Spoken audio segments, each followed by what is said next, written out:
Okay. What up? Oh, love it. Thank you. This is perfect. I'm just getting the YouTube sorted and then we can start the game. Um, I even let myself time. I almost thought that it was going to still be like maybe like a little light when I started this. I know that was like a dream, but it was kind of still a little light at like 6. So it was kind of like, oh, maybe. I think it'll be light out, maybe, hopefully. Yeah, soon. Hello, everyone. Welcome to Wine Coach at Home. My name is Nick. I'm here to get you excited about Austria. I'm excited about Austria. If you're new to the channel or new to the show, and you've never sort of understood, I love Austrian wine and I have a lot of it in my shop. So it was about time that I held a little session, and I'm super excited. The wines are really great, and it's really nice to taste a lineup that I am extremely comfortable with. I know all of these wines well, and I'm excited to share them with you all. But I can't do it alone. So we have a returning co-host, Kim Pollack. Welcome. Thank you for being here. How are you today? I'm doing very well. I'm so happy to be here. Austrian wines always have a special place in my heart. My family comes from Austria, and when I was living there a little bit after I graduated university, that's where I fell in love with wine and decided to like change my career path to make it about wine. What was your career path before? It was not a direct path towards anything. I definitely was thinking about like event planning, and I worked as like an office manager for quite a while before I got into wine. So yeah, I did some teaching as well. Oh, wonderful. I'm having audio trouble. I'm going to switch my audio. Is that better, everyone? Can you hear me better? No. I think it's better. Yeah. Is that better? Okay, great. Wonderful. Okay, let's start from the top. Austria, the country, makes wine. No, we're not going to start that early. But Kim, I'm curious, like, what about Austrian wine appeals to you, both, you know, as someone who has Austrian heritage, is that obviously that's a part of it, but like, I have Australian heritage and a lot of Australian wine is rubbish. So I'm happy to say that. So I'm just curious, is there more to this, your love of Austrian wine, than just having Austrian heritage? Yeah, I definitely think it's more than just the family connection. When I was there, I was able to, because it's a very small country, I was able to make friends with people that were like studying to make wine. And one of my friends, Georg, owned a wine bar. And so we were always kind of tasting things, and they were so excited about what was being made that, you know, like Georg Prieler was like a friend of theirs. And so I got to taste some back vintages of his before I even knew who he was. And I remember like tasting some of his wines. They were older. It was the first time I'd had wine that was older than I am. And I kind of saw like what wine could be. It was the first time I'd had wine that like made me stop and think about it. And it wasn't just like whatever I could find that was the cheapest Tetra Pak at the LCBO. Yeah, that's fair. Yeah, I also love the name Georg. I think it's such a great name. I think it reminds Sound of Music. I think it was the first time I ever heard that name said out loud. A marvelous name.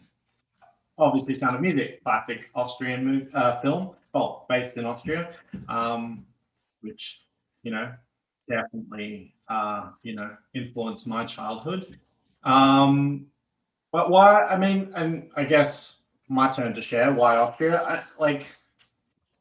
It's one of those things where you kind of find yourself falling into it, and I didn't sort of start Peter Pan going, oh, I'm going to have an Austrian wine list. That's what I was. I was very naive, and I definitely didn't have that sort of foresight. But I think over the months when I first started at Peter Pan, I started tasting more and more, and I guess the good Orgau wines, obviously a big cult producer from Burgenland, sort of very much romanticized Austrian wine, and over the years it's kind of grown. And for me, Austria has this really like it represents a very European style of winemaking, but at a price point that is usually a bit more affordable than France and Italy in terms of what you're getting for quality.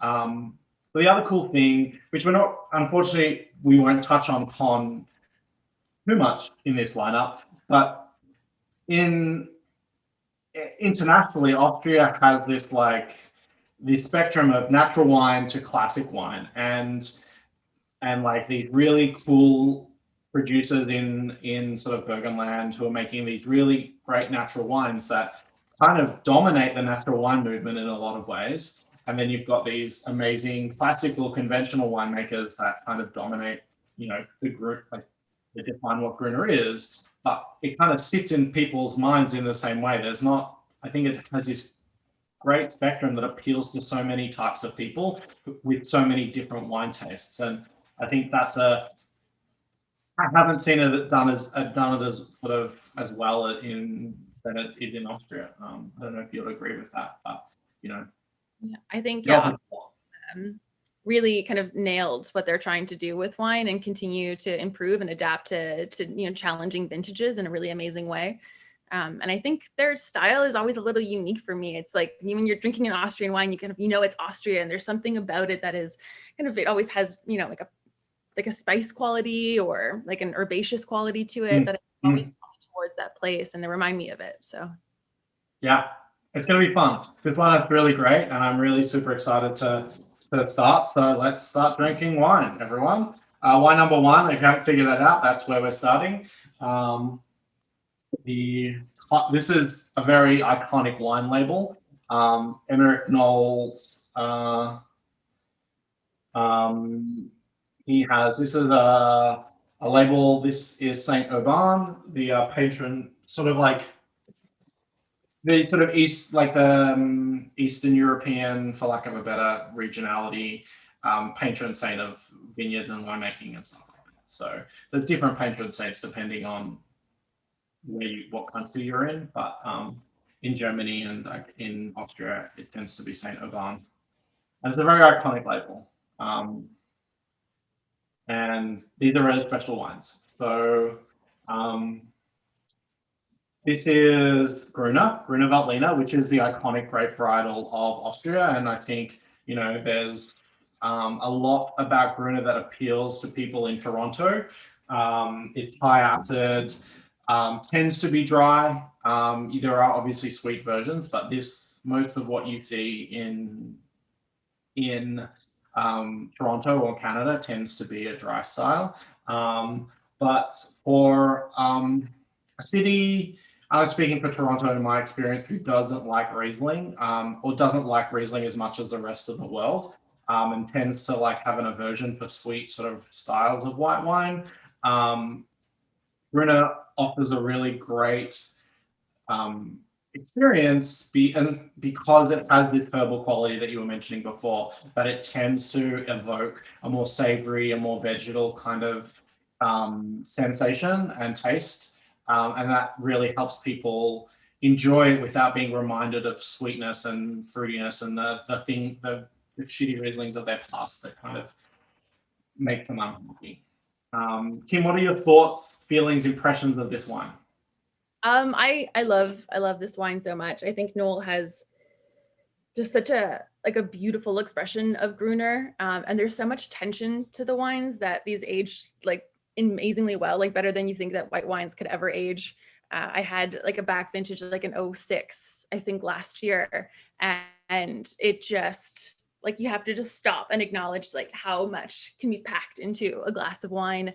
Even in their youth like this, there is layers to it, and I love just getting kind of all the different parts. It's a little floral, it's a little herbaceous, it's a little bit spicy, but it's kind of I don't know, when I'm talking to guests about Gruner, I try to compare it a little bit to maybe if Pinot Grigio and Sauvignon Blanc and Arnase somehow all created a baby. It has a little bit of so many different styles of wine. Yeah. Look, there's a few people that mentioned in the chat that it is a really young wine, and it is a really young wine. This is 2019.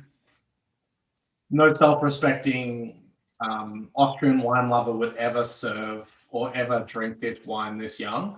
But reality is that I don't get back vintage knoll, and I like this is what I have, and if we're all just going to wait until these wines age for you to try them for the first time, you know, we're all going to be old and like withered. So I'd rather just share this with you, and you can sort of see the quality of winemaking, see the tension, you see that concentration, you see how it's going to develop and unwind, and this is so good.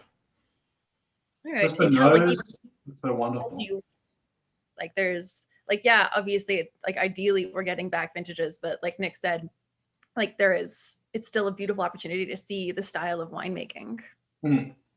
Exactly. It's just such a delicious wine. It's there is, so this is from Wachau, and I'll share the map so that for people who've not super familiar with Austria and the regions, look, you know, it's a way to provide context to the wine. It's not necessarily important that you remember exactly where Wachau is, but Wachau is this little area here, sort of the river, the Danube River cutting through it. And it is kind of is regarded as making the best Gruner Veltliner in the world. Like, this is the region, and obviously there are, we could have a whole discussion about what region makes the best Gruner, and there would be definitely a lot of opinions and perspectives, but generally it's agreed upon. And it's a beautiful area. UNESCO World Heritage listed as a beautiful wine growing region. So there is something to be said about beautiful regions making beautiful wines, and this is a great example. And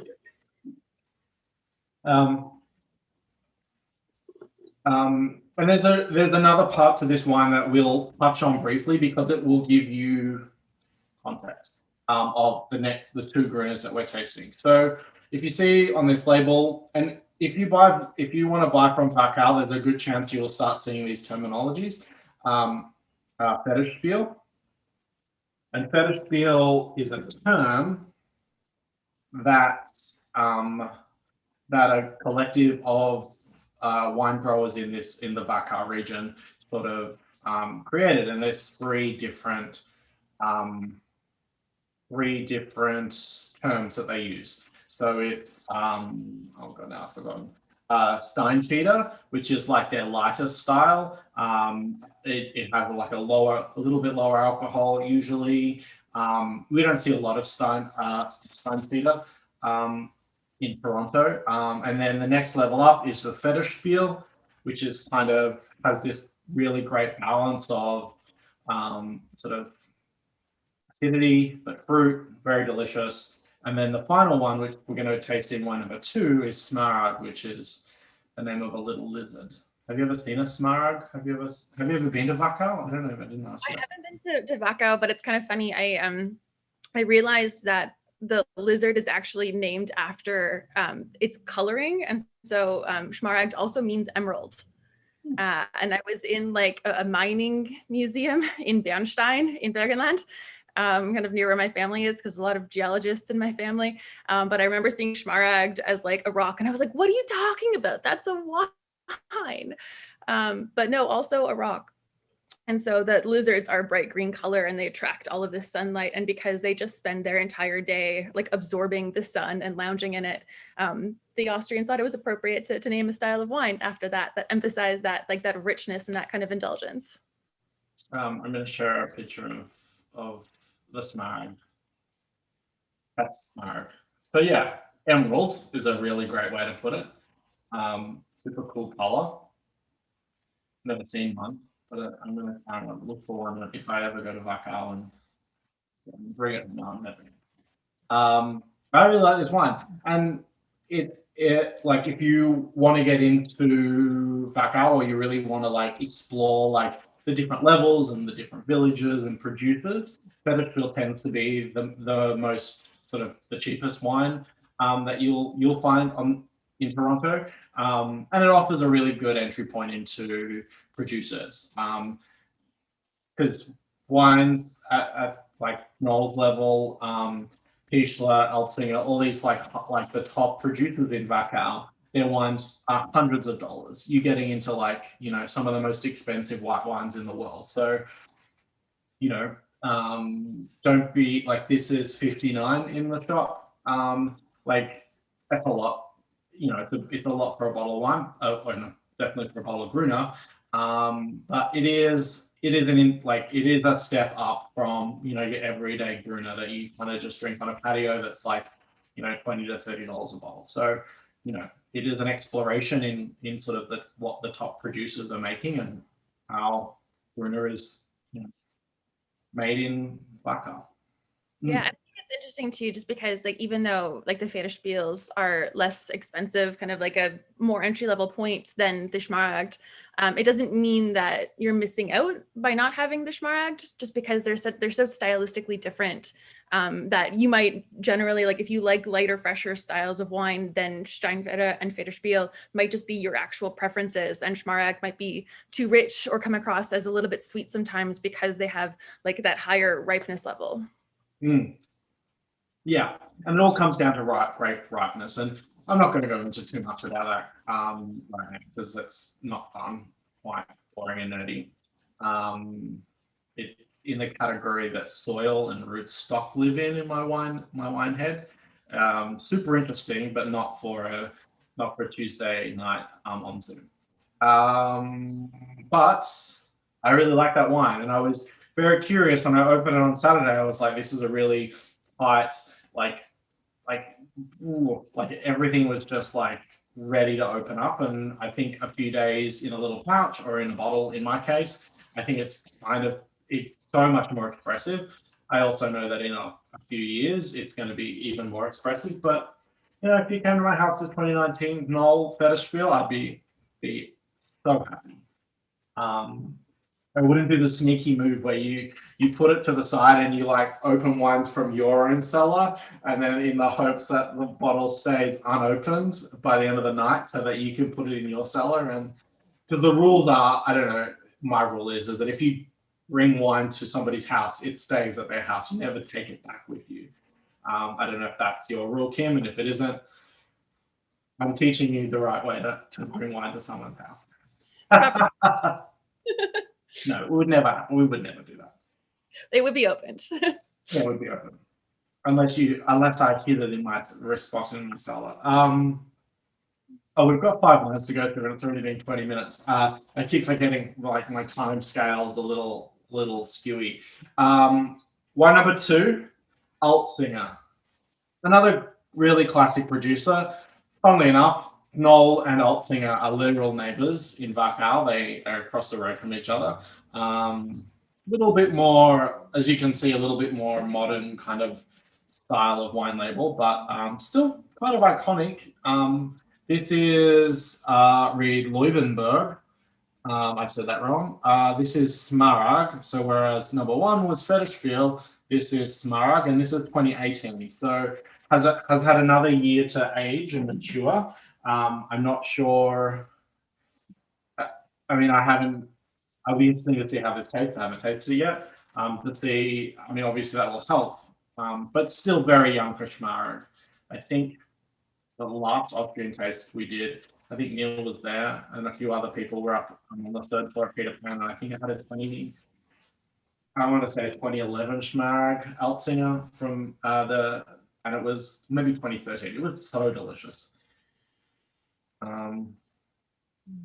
I'll chat it down. I'm sorry, I get carried away with Austria. Austria. So this isn't also very expensive. I think this is probably the same price, kind of as the. I think slightly more, maybe $10, $15 more expensive than the Knoll.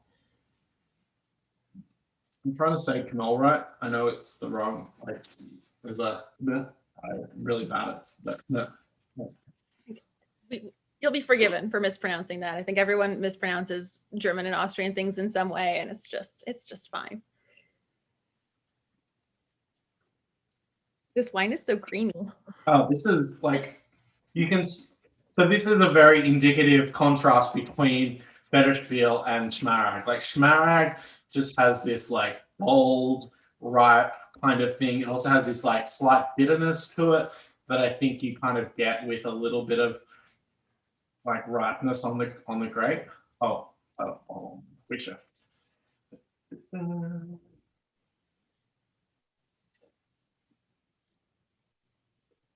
oh, can someone design an app where my head just becomes the wine bottle or a filter?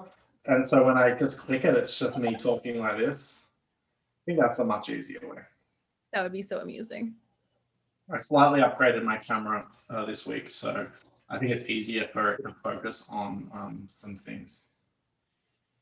This is really fun. I like that creamy note. I think we don't often sort of associate that with like such a full like Gruner. I mean, Gruner doesn't strike the idea of creaminess, but this is great. I think I get that creaminess on the Schmaragd style more just because the hang time of the grapes is usually a little bit longer. And so I think the acid is just a little bit lower, like not low by any means, but just like lower enough that you get like a little bit more like broad palate and like weight to the wines. Yeah. And like, this is 13.5 and the Knoll was 13. So, a little bit more alcohol. Smaragd wines, Gruners are really good for like you get that bitterness, you get that kind of like texture on the mouth. And I think that it doesn't just come from like, maybe with a Riesling, you would get it from like the sugar and the acidity and that sort of ripeness there, but there's always that sort of phenolic kind of texture on the mouth, and it really lends itself to food, I think, a little bit more than like a more simpler, for lack of a better word, Gruner. You're going to get so much more better interaction of flavors, and you're going to pair off. And I think this is super great. Yeah, the fish sauce, Bridget. Yeah, that's fish sauce there, absolutely. I should save this for my katsu. I'm going to, because this would be really great.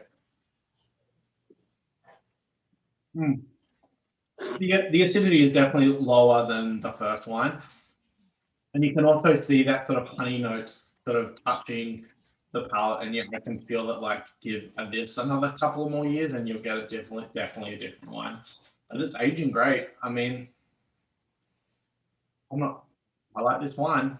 I think if I decanted it sort of really properly and like warmed it up just a slight, I think this would be slightly more. I think this would be wonderful. Yeah, I feel like you almost want to treat it like a young Burgundy, like a little decant, a little bit like, but basically room temperature, just like get it to express all of the potential character there. And a question for you: in your experience, do you see a lot of oak Gruner? Is that a thing that you sort of can experience? I think only really at the Schmaragd level do you get like the oakier ones, or I guess now that the Wachau has its own DAC, I think their reserve levels you allow the oaking.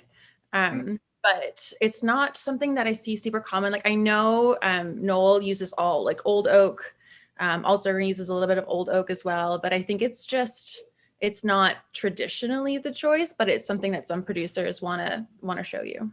Yeah, and I wouldn't like. I don't think you're going to get a lot of new oak, like the Chardonnay new oak flavors on this, but a bit of oak will definitely sort of round out the hard edges of the acidity. And I think that is something, if you hear someone talking about oak use or, we use old oak, you're not going to get those you're going to get those like, caramel, big vanilla bomb kind of things that you associate with perhaps a Chardonnay, but you will get a little bit more mellow, a little bit more broader Gruner rather than just a acidity acid bomb. Yeah, want to ask the age worthiness. I mean, these wines will last forever. I would love, I would love it, 2 to 3 years before I'd start drinking it. But yeah, like, my motto is like drink whatever you want, whenever you want. And, I'm kind of happy with all this. Yeah, I guess for me, aging wine always depends on like your personal taste preferences. Like sometimes, if you want something that has just like a little bit more like that tension, sometimes more of that like reduction, then you don't want to wait too long because that will integrate more into the wine. And like fruit quality changes quite a bit as they age as well. So if you want like fresher fruit, you're going to want to drink it sooner rather than later. Yes. And this is this is a good, if you see Altsinger, if you see Knoll on a wine list at a restaurant, buy it. Like just this is gonna be such a good wine, and it is a special. They are rare and they are special, and I wouldn't ever hesitate if you're seeing an Austrian wine on a wine list that it's probably, and especially of this quality, you're gonna have such a good time. Um, Probably because they don't sell a lot of it, and probably because it's been sitting there for a few years, maybe. I don't know. That was such a great two wines. I don't know. What was your favorite? Good question. I think the Knoll, I really like just like a little bit more of that, like that freshness and that tension. I love the Altsinger wines, but for me, I think that creaminess, I really want to find like food that I can pair with that and really encourage that. It's not kind of, for sitting and drinking a bottle, it's not always my go-to. Like a katsu, or schnitzel, because we're in Austria. I think the Altsinger for me was showing better. Obviously, I think that extra year has kind of helped open it up. That said, um, I will never turn down a bottle of Knoll. Never, ever, ever, ever. Um, well, I hope everyone liked their little journey to Wachau. There are a plethora of white wines in Austria. Um, Steiermark has some of the best Sauvignon Blancs in Europe. There's Chardonnay. There's lots of fun white wines and really fun styles coming out of Vienna, which is, yes, the city. Like there is a vineyards around the hills of Vienna. There's Chardonnay. There's obviously Riesling. I actually have some Chardonnay, the Knoll Chardonnay. After I'm going to have after this session, because it's a super fun wine that the kind of people at That's Life imported a small amount, and I felt bad that that if I didn't buy it, I'm somehow failing them as a sommelier, so I bought them. But I'm super excited to see that. But Wachau, the other white wine regions of Austria, you can be pretty they know how to do white wine. There's not you're going to be happy. You're going to find a good price point. Some of the you will find comparable Sauvignon Blanc in Austria in Steiermark at a cheaper price than a lot of other places in Europe. And it's super delicious. And I always keep an eye out at the LCBO when they bring in the Domaine Wachau wines because they have amazing and Gruners for $20 or less even sometimes. That's an amazing collective there that works with some of the best vineyard sites. They've been around for so long that their quality is always on point. So definitely kind of like a great LCBO find when you can get it. Yeah. And we didn't even touch upon the natural winemakers in Burgenland who grow, Blanc, who grow Chardonnay, obviously Gruner, Welsh Riesling. There's a whole plethora. And we could talk, I mean, we are talking about Austrian, but we could continue for much longer. I would also say, if you are curious about Austrian wine, go to Austrian Wine website. It is highly organized, very informative, and it actually makes you feel like a little bit more confident, a little less scared and intimidating than a lot of other countries' wine websites. And they're lovely people. I met a few of them a few times, and their website is one of the best wine websites. Is the best wine website I've ever been on. I'm going to put it in the link because it's just way to find kind of links to all of the specific vineyards all over the country through the website as well. So if you ever want a deep dive, it's amazing to kind of see exactly the aspects of everything. And I don't know, it's an amazing resource for a lot of reasons. And there's a reason for that. We didn't sort of touch upon it, but I know Kim, you wanted to mention that in the 80s and the 90s, there was some scandals in Austria in the wine world. Perhaps you've got like, the Cliff Notes version. Tim, you want to tell the team? So basically what happened was there was a string of bad vintages in the late 70s and early 80s in Austria. And most of the exports, their export market was to Germany, who really appreciated the sweeter wines coming out of Austria. And so to keep up the exports, they started looking for things to add to the wine to mimic sweetness and body. And what they landed on was, what is it? It's diethylene glycol, which is a main component of antifreeze. It's not a good look. Really sweet and delicious, which is why you need to keep your pets away from antifreeze. But they were using that in the wine, and they got caught doing it. No one got hurt, no one was killed. Their argument apparently was actually that you would have died from alcohol poisoning before dying from the antifreeze in the wine. I mean, completely true, but doesn't make you feel any better. Still not okay. And so they, like in one foul swoop, destroyed their entire export market. It took 15 years to build it back. But what it really did is it propelled the entire country to standardize things and to just really reach for quality and authenticity and kind of transparency when it comes to the winemaking. Absolutely. So everyone really jumped forward from that in a really beautiful way. Transparency and like confidence in Austrian wine is like what drives the Austrian Wine Marketing Board, to the point where there's a whole section of their website about how to write your wine list with Austrian wines. And not just like, this is one example. There's like, oh, if you're in a fine dining restaurant, this is how you should write it. If you're in a pub, this is how you should write it. If you're in a bistro, this is like the level of like intensity this group has to like ensure that people know what they're getting and know that there's quality. And sort of the most iconic way you know that is through this little thing on the top of the bottles. It's called a banderole, which is a flag term for like a thin example of the Austrian flag. And there's numbers and symbols about like the producer, where it's made, who makes it, all codes and stuff. But like you'll see it a lot on Austrian wines. Like if you see this on the LCBO, I mean, it's a good way to know that it's an Austrian wine, because there's no other person that does this or country that does this. But you kind of can be sure that like it's been, tested for antifreeze. Yeah, you can be confident there's no antifreeze in it, but you know that you're going to get a good wine, which is, it's very rare that you get bad wine coming out of Austria that comes to Toronto, but it is a nice sort of feeling to have nonetheless. That's my banderole story. It's the only weird fact that I have in my head, just so that I can recite it at any point. And that said, I will say with the banderole flag, some producers don't have it on there, and that tends to be natural wine producers. That's not to say if you see an Austrian wine without the banderole that it's somehow bad.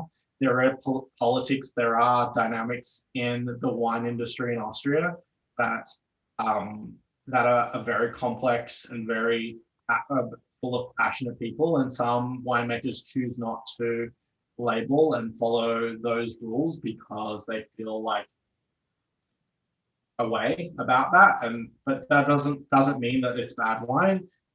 It's just is worth exploring as to why there's no banderole on it, and usually there is a very strong philosophy and a reason why, and that in no way detracts from drinking the wine. I've happily stopped, and I happily drink wines without a banderole on it. Yeah, it's kind of like when other countries, like a producer chooses to declassify from an appellation to do something a little bit out of the norm, like when Super Tuscan started, or there's a lot of like French producers that just label like Vin de France instead of sticking to an appellation, so that they can kind of express their philosophy more like true to themselves. And I think Austrian winemakers just kind of, it's similar to that. Let's drink some red wine. We've got 3 to drink. Thankfully, they're the classics.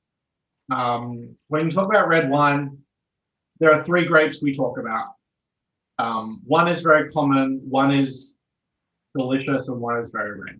The very common one is Weigelt, and it's wine number 3 that we're drinking. Put it on the chat because I remembered. And this is 2013 from a producer called Malat. And they are based in Niederösterreich, which is this kind of yellowy region in the map. Up here, Niederösterreich. They kind of based on in the Kamptal region. I'm going to get that wrong. I'm pretty sure it's Kamptal. But when you talk about red wine, we always kind of think about Burgenland, which is this red part. It's the off border to Hungary's here, maybe another country here. Geography isn't my strong suit today. But this is an example of Niederösterreich red wine, but this is a really classic example of Zweigelt. Here, I've made a decision in the last kind of few months that I will try and ensure that this wine is always Peter Pan. I think this is a really great example of Zweigelt, great entry level quality producer. And I've had it by the glass, I've sold it by the bottle. In so many ways, it's such a great wine that delivers. And it's like $34. It's just a great one. Yeah, I think everything that I love about Zweigelt, like it has that juiciness, a little bit of spiciness, but it's kind of like a fun style of like lighter red wine that isn't like that can be more serious, but doesn't have to be.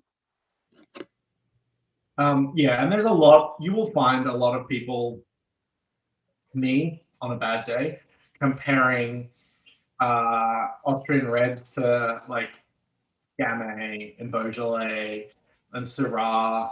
It happens. It's a natural kind of comparison. They are their own thing. I shouldn't do it. It's a really bad habit to be in. But there is, in the same way that Beaujolais does and Cru Beaujolais and does, it sort of strides the line between beautiful, age-worthy, complex wines, but also having this drinkability, this approachability that you can that Beaujolais is kind of known for. And I definitely think that you could, you would see a bottle of Zweigelt on a shelf, on a wine list, like this is what you're getting, and it should just be such a pleasure to drink, such a pleasure. What are your what's your impressions of this wine? For me, it has such like a pretty like bright cherry fruit to it. Just something that is like fresh and delicious, and kind of just that quality of fruit that is like just ripe. So it's like doesn't reach any overripe or any stewed qualities. It just keeps things really like friendly. Yeah. The acidity is so great. It's so fresh, but it also has this like earthy kind of spicy thing going on as well. So it just has this great sort of flavor that sort of travels the entire spectrum. I think Weigelt you will see a lot of. Austria is still very new to Toronto, and to the agents who bring it in. Austria is a very much a new region, and so Zweigelt is the natural first step in terms of having an Austrian wine producer. You tend to either go with a Gruner, or if you are even a little bit more adventurous, you'll go, oh, I'm going to have a red wine. I'm going to probably go with Zweigelt because it's probably at the lower end of the price point scale, and therefore you can sell it for less and it's a bit easier to sell. But people like Kim and I, who are connoisseurs of Austrian wine, it can be frustrating that that's all we find is Weigelt. But I know that it's evolving and it's progressing, and you will get some real, like, we're getting obviously great Zweigelt, but we are getting more Saint Laurent, we are getting more Blaufränkisch, and some more other cool varietals that we very rarely hear of, Blauburger and Portugueser and Dornfelder, maybe, if I get confused. There is one other thing Kim and I wanted to mention about Zweigelt. So Zweigelt is a grape that is a cross between Saint Laurent and Blanc Frankish, and it takes its name from the person who created the grape, who made this cross. Um, I don't care what his name is, his last name, but he turned out to be a Nazi sympathizer and a very strong kind of anti-Semite in Austrian history, which sad face and is not cool. But there is a movement within Austria with some producers to rename the grape to Rotburger, to take away sort of that part of the grape's heritage, and not sort of, for lack of a better word, celebrate a Nazi, which is not cool. And it's just just a weird thing, but you may see Rotburger, you may see the name change over the years, over the decades that you drink Zweigelt, and it's a good way to understand why. So, Yeah. And some producers are already going by Rotburger instead of Zweigelt, and so I've seen it on a few labels already. And I always think I'm like, oh right, like that, because like when learning about wine, it's always like Zweigelt. But I love the option to not keep talking about Nazi sympathizers. So yeah, that's just those two. yeah, and yeah, and I like Austrians definitely like. It's it's not a controversial subject. Austrians acknowledge this. Everyone's trying to adapt, and it's not like no one's arguing that he wasn't a Nazi.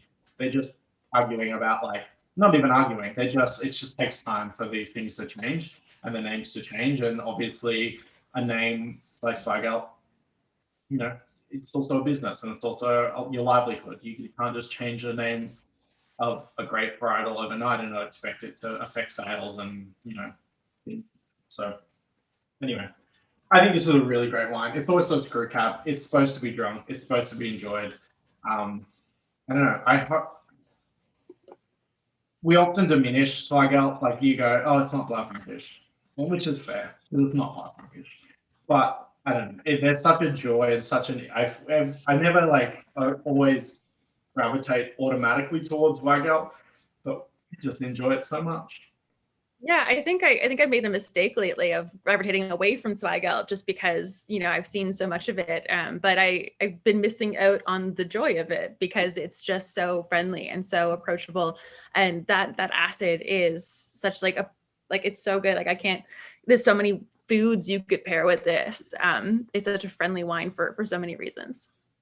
And mine was in the fridge and since about maybe an hour ago, so it's still actually quite cold. This is like a little under cellar temperature, and this is drinking really well now, so I'm super excited for them. Okay, wine number 4. Hey, 2 more wines. Sorry, lots to talk about. I'm very excited. These wines are so good. There's a part of me that's like, oh, good, I did the right thing. I focused on Austria. I have no regrets. I have no regrets about loving Austrian wine. These wines are really great, and I'm so happy that I can sell them. And it's not like Northern Rhone where I have like 1 case and I have 2 bottles left. Like you'll always find these wines except maybe number 5. 5's a little trickier, but you'll always find these wines in the shop. And if you don't find this specific wine, there will always be a wine at the same price point for the same quality from a cool producer. I don't know. It's not to just when I taste Northern Rhone, I'm like, oh, I need like another 8 more Northern Rhones on my shelves. But with Oscar, I'm like, oh, I'm done. I've figured this out. It only took me 3 years, but I got there. I got there in the end. So, oh wow, this is so good. So this is Rabble Saint Laurent or Saint Laurent or whatever. And this is also from the Niederösterreich. This is a really cool wine. Like there are very, very few Saint Laurents on the market. I think there are 3. 3. Yeah, Umathum, this one. Um, did I have a Judith Beck Saint Laurent? I can't remember. There was one more that I had. And they're rare. They're rare beasts. They are hard. Saint Laurent is a really, really hard grape to grow. It's Pinot level crazy. Um, and so it is a higher, you don't see a lot of it because not a lot is made. It's a really finicky grape, but the quality is there. La Franquish and Zweigelt are innumerably easier to grow and easier to make wine from. So there is a reason why, but this one's so good. Oh, good. They do a little, use a little barrel aging in this, and you can sort of feel it on the nose. It's just so good. This is 2015. 2015. So like it's 6 years old, and this is the cheapest wine on the list, which isn't about like this wine shouldn't exist. This is the rarest grape in Austria. This is 2015, so 6 years old, and it's $20 a bottle. It's unheard of, and you're like, this is unimpossible. This is something wrong with this wine. This wine's going to be absolutely not enjoyable. This is, just but it's delicious wine. It's so curious. I kind of want to smell it for the next like 40 minutes. There's so much happening on it. And you can see where you can see the elements of the Saint Laurent that have influence of Weigel. You get that the dark fruit, the berries and the black plum. You can see that influence in there, and I think it also has this like round and plushness to it that I think is so delicious. Mm-hmm. And that backbone of acidity is still there. Like it kind of almost tricks you. You think it's going to be like weightier, and then the finish is so fresh. Mm-hmm. Yeah, and it has this. You can see as it's aging, like it's getting this like medicinal kind of like fried kind of example. I think it's really, really, really, really good. Feels hot, but it's at 13%. And yeah, like Saint Laurent, it's the rare one. It's going to be, you're not going to see a lot of it. If you do, like grab it. I think I was in Montreal maybe 4 years ago at Let Express with a group of really fancy somms, and everyone's buying like beautiful Syrahs and old Vouvray, some of the most delicious and expensive wines. And I'd see Pitnauer's Saint Laurent, and I was like, I'm ordering that wine only because it's so rare. No one was happy by my choice, but I was happy by my choice because Pitnauer's a really great producer. It was a bit weird and natural. I think it was 08, so it had a bit of age to it as well. So that's my desire, my strong desire to drink Saint Laurent at all times. I don't know. Do you know I know there's Weigel in Niagara. Have you heard of any Saint Laurent growing? No. Yeah.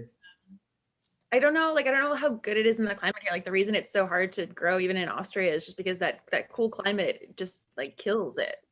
I would love to, I don't know, talk to the wine growers and see what they think about it, but I haven't seen it. There's Zweigelt grown. Southbrook made Zweigelt. They ripped up the vineyard. Well, they didn't own the vineyard, but whoever owned the vineyard ripped it all up. So if you want to taste a Canadian Zweigelt, I think they still have it on sale. Justin is in the chat. He can absolutely tell you. And that's a really cool example. I tasted the Malat and the Southbrook side by side, and it's a clear distinction between like old world and new world, but the character profiles are still the same. It tastes like Zweigelt should taste, which I think is really fun. Yeah. I doing like Blau Frankish in Niagara as well, right? Calling it Lemberger. Mm-hmm. Which is the German name for Blau Frankish, Lemberger. And I hope that we continue to do our jobs and advocate for Austrian wine varietals in the future. And there are winemakers who like you know, can be inspired by that and like know that there is a market of a beautiful city that loves Weigelt as much as Austria does, and Germany, I guess. Everyone loves There was an amazing time this summer when I was doing the pairings with Brittany at the Aloe pop-up, and the first two courses were being served with Austrian wines. And it was so fun to be like, yes, I'm back with more Austrian wine because you don't drink enough of it. No one drinks enough of it. Even I don't drink enough of it. And this is the most Austrian wine I've drunk in a long time. But also, the Austrians, again, they get excited when you're excited about their wines. It's a very few producers, like especially European countries, are excited. To make a generalization. Winemakers are excited when you're excited, and time and time again, I am always happy when I meet an Austrian wine producer or someone from Wines of Austria or whatever, and they're just like, "Oh my god, do you like Austrian wines?"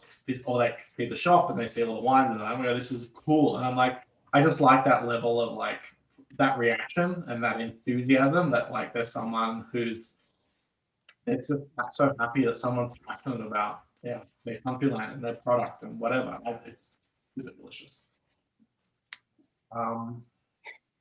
Okay, this is the weird, not the weird one, not weird. This is, we're going to wine number 5. This is La Frankish. The grape, I distinctly remember first time I had La Frankish, it was from a producer called Maurice. And he renowned for making the best La Frankish in the world. And it was one of my aha wines where I was like, I don't understand what I'm drinking. This is too much. This is too special. I explain everything about what is in my glass. What's this grape called? Where is this country? Who is this person? What is this label about? And so La Frankish has always had a special place in my heart. We are drinking 2013 Judith Beck Bla Frankish from Altenburg. This is the only, upon reflection, if I had planned this slightly to a better degree, I would have included some more Burgenland in this lineup. But this is the only one from Burgenland, which is kind of where you find red grapes, or like the quality red grapes in Austria. This is 2013, which is very old. So my story with this is I reached out to Carrie, who imports this wine, and I said, can I get any old La Frankish? Because it never tastes old La Frankish, and I don't know what it tastes like, and I don't know what it ages, and I don't want to age 2018 for 6 years. I'm not gonna, I may not even live that long. And so she was amazing enough to find some back vintages for me and bring them in. And I bought too much of this wine, but because no one buys it, but I think it's so special. Mm-hmm. The difference with Blanc Frankish is in the nose. Like if you just get this like next level elevation of complexity in the nose, you're getting spice and fruit. There's more intensity. There's more, like, for me, Blanc Frankish always has that potential to just make like more powerful, more intense wines that are kind of maybe like worth aging a little bit more. This is a great example, I think, of what happens where even you're losing a little of that primary fruit, but there's still so much savory, mineral, spice character there, and like the backbone of the wine is intact in a beautiful way. Yeah, it's definitely like a lot more density, a lot more concentration, both in the nose and the palate. And it is one of those wines that that you kind of you can taste it in the glass. You can taste what the capacity of La Frankish to make great wines is just automatic. With Zweigelt and Taylor, I'm not saying there aren't great examples of these wines, but La Frankish is such an amazing grape, and it makes such an amazing wine. Udefek is such a great winemaker. Follow her on Instagram. Really great, like haircut, just amazing hairstyle, I guess. Um, I don't know. Most of the Beck wines, you know, around like $30 to $40. Iconic with the okay, the Black Frankish is like this bright, like cerulean blue label. That does the ink, which is a blend of Zweigart and Black Frankish, if I remember correctly. Lots of other ones. I don't know. This is a really cool. I don't know. Is it drinking well? Kim, what do you think of this? I mean, I think it is. I would be curious. I want to save half of my little pouch for kind of tomorrow and check in it again and again just to see like what a little bit more oxygen does, just because I just opened these up right before the tasting and I wonder, like, some wines just need a little bit more time to come back out of their shell when they've been aging in a bottle for that many years. And so I kind of, like, we're tasting it now and it's delicious, but I wonder, like, I'm eager to see what else might still be hidden in there. Yeah, yeah. This is a really cool one. I'm really happy with it, and I think it's kind of, this is a bit more low intervention style, but still, pretty sound and pretty delicious. Yeah, I like this one a lot. Salt here or anything, which is amazing for kind of her style, which just, like, I don't know, there's no additives to her wine except for a little bit of sulfur. I think she wants to make it really clean and authentic. And I mean, it's amazing to have, I mean, it's proof of her, like, the health of her grapes that, she's not doing anything to it and it can just age remarkably and hold itself. And there are two. This is actually Toothpick is a part. Toothpick, I should say, is a part of two really cool collectives. So one is called Panobile, which is this Austrian wine collective based in sort of Burgenland, where 11 winemakers, and very quality winemakers and like very highly regarded winemakers. Every year they create a Panobile cuvee wine, which they're dedicated to celebrating the red sort of red varietals of Burgenland, of Austria, I guess. And so every winemaker can make a different Panobile wine based on sort of what they want. Like it all might be Black Frankish for one producer, and it might be all Zweigart. It could be a blend for others. But it's always about a celebration of Austrian wine and these red grapes. And so you will see it around. I've definitely stocked Panobile wines. I'm going to put this in the thing because people might ask. But yes, Panobile, yeah. And then she's also part of a female winemaking collective that I can't think of off the top of my head.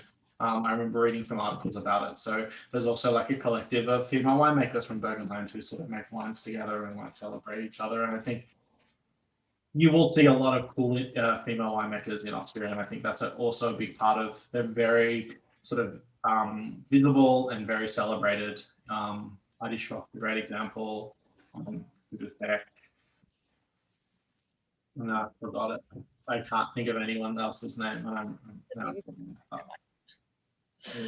But there's so many winemakers in that area, and it's just, for me, it's really interesting having tasted so many of the Niederösterreich wines to taste a Burgenland after, because the climates are so completely different. And you can really see why one does like a lot more white wine than red wine. And it's just so fun to be able to have areas within a very small part of a country that can specialize in such unique styles. And I forgot, Katsu Corner. So every week I eat some cheese. I pick a cheese corner. Cheese corner. This is Austria. We elevate things when we talk about Austria. I have to take it a little bit more seriously. So I made a schnitzel, the reason why I wanted this was from my sake class, and they made a katsu. This is spam and blue cheese, and I was really excited. I made this yesterday. Yum, yum, yum.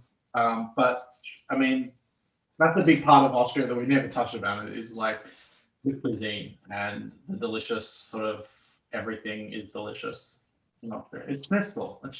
So like, why not? I'm gonna eat this now. Kim, you can talk about Austrian food for 30 seconds. Sure. Yeah, I mean, Austrian food was always really interesting for me. It's very meat heavy. But they have a lot of alternatives, so you're not like forced to eat meat, which is nice. Things to keep an eye out for other than schnitzel, obviously. If you see spätzle around, they're amazing little dumplings. They can be served in like a paprikash sauce or like a cheese sauce. Sometimes they do like a mac and cheese style thing with the little dumplings. Highly, highly recommend. Goulash is also like arguably Austrian. The style of it as a Arguably Austrian, yeah, that's definitely arguably is exactly what's going to come out of that chat. well, it's interesting because I think like goulash is something that I ate a lot of when I was living over there, and it's like in Austria, if you order goulash, chances are you're getting like a stew with some dumplings to go with it. But when you order it in Hungary, it's first served as a soup. And so it's like the same origin, but like slightly different styles they've adapted to different places with the same name. And so it's very, very complicated. But Austria and Hungary share so much history that it makes sense that the foods overlap quite a bit as well. And that's, I mean, we didn't touch upon it at all, but there is amazing wines in Hungary, and Austria is such a good jumping off point to explore that. So there is La Frankish, which they call Kik Frankos, and there are Pinot Blancs and everything. They have everything there, and like if you you know, because for hundreds of years they were in one country or one empire, so they share a lot. And Vienna and Budapest are like sister cities in a lot of way in terms of what they represent for European culture, and it's a really fun sort of lateral and sideways step to explore the wines of Hungary. And I mean, it's super great, and you will find a lot of similarities, but you will see something distinctly different that's different than Austria. And I think it's super, super fun. Kim, we've tasted 5 wines. What are your favorite? What's your favorite? What have you really enjoyed? Well, I eat some more schnitzel. I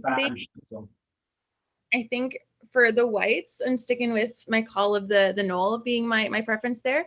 But when it comes to the reds, I think the Melat Zweigelt really just kind of just blew me away a little bit. And I think I just really made me happy. Counting Zweigelt in a way that I shouldn't have, because I haven't, because it was something I started out with and I moved on from, and then I forgot to go back to it. And there's just so much joy in that wine. Yeah, this is so much. Oh, this is so much fun. I'm gonna come to work tomorrow and I'm gonna be so excited about Austrian wines. I'm gonna sell the shit out of it. But we're in a lockdown, so don't go shopping if you don't have to. It's not essential. Unless it is essential that you have Zweigelt for dinner. Thank you very much for coming, Kim, and thanks for sharing your thoughts. I have one more question to pose to you. Next week, I'm talking about sake, and sake is very scary, and very scary for me because I'm going to actually have to prepare. As someone who studied along with me in February with Hako Gakko, which my sake seminars that I hosted with Mariko. Why should people try sake? Not my class, whatever. Do whatever you want. You're allowed. But like for people who've never had sake before, who have no interest in trying sake, which to me, you're crazy, and I mean that. And I apologize for saying for a good word, but tell me, Kim, how are you going to convince people to buy sake? Because I need some help. That's fair. I think sake is something that is very polarizing for people. But I think the thing that I've really taken away from learning about it is that, I don't know, like more expensive and more polished doesn't necessarily mean better. Because there's just different characters you can get in different styles of sake. And I think the more you taste in tastings like the ones that Nick offers, the more you can get an idea of what your preference is. And kind of relating it to wine is challenging. But I think knowing if you like something that's a little bit higher or lower acid, and if you like something kind of more herbaceous or more fruity, coming in with those general ideas will really help you kind of find a sake style that you really like, and kind of being able to communicate that is just like the first step to finding your favorite sake. I love sake so much. Me too. It's so good. And I I'm unskilled at converting people to sake, and I hope that in the coming months and next week, like people will like take a risk and try something new because it's gonna be so delicious. The sakes that I have are so great, and then later in the month, I don't know what gods were smiling on me, but I've done a lineup of some sachet non crochet and some three sakes. We went from a three wine tasting and one sake to three sakes and three sachet non crochet premier cruise, which is mind-boggling, but that's what's going on. But I am getting the person I respect the most about sake, and also the person I respect the most about Burgundy, to join me in a call, in a session, and we're going to drink 6 wines, well, 3 wines and 3 sakes. But one of them is what you sold me, one of the wines, the PYCM. So that's going to be fun. Yeah, Pierre-Yves Colin Maury, kind of just unbelievable, mind-blowing producer. Every time I try those wines again, I've always convinced myself after drinking one, I'm like, no, it couldn't have been that good. And then you try it again, you're like, it was even better. There's something about those wines that is electric. And we're not comparing sake to Chardonnay, but there are really some strong links between. There's a lot of influences that Japanese sake makers have looked to Burgundy and looked to white Burgundy producers to sort of inspire them and to try and evolve a sake, the styles of sakes that they can make, which I think is a really interesting thing that I really want to explore. But also, a lot of Burgundy producers are looking to Japan to like create projects, and the terroir of Japan is so intriguing to them that you will see more producers, classic Burgundy producers, like De Monty is a classic example, who are, growing Chardonnays, growing Pinot Noir in Japan and seeing what comes out of it. So if anything, it's a more of a cultural thing that we're trying to like compare, but I don't know, sake is, I gotta like be a bit like I've got to sell it a little harder than I would with wine because it's it's scary for a lot of people and like unheard of or unusual and very rarely drunk for a lot of people, but it is absolutely worth. After drinking so many sakes last month, it's worth exploring and worth having a favorite and a cool producer that you like. So thank you very much, Kim. I appreciate once again you returning. Thank you for joining me in our brief tour of Austria. And when things open up, Kim's going to be at Aloe. Go there, you'll get Austrian wines. I can literally guarantee it. Obviously, come to Peter Pan. Have some. There's always an Austrian wine for you to drink or to buy. And like, don't be afraid to like go to a little shop, buy some Austrian wines. It's going to be great. And maybe we'll see some people next week for sake. We've got some fun other things happening for the rest of the month. But Kim, thank you very much. Again, thank you, Rachel. Thank everyone for coming. This was a lot of fun, and I hope we can, drink some more wines in person soon. I mean, whenever it happens. But have a lovely night, Kim. Thank you very much. Thank you very much, everyone, and we'll see you all next week.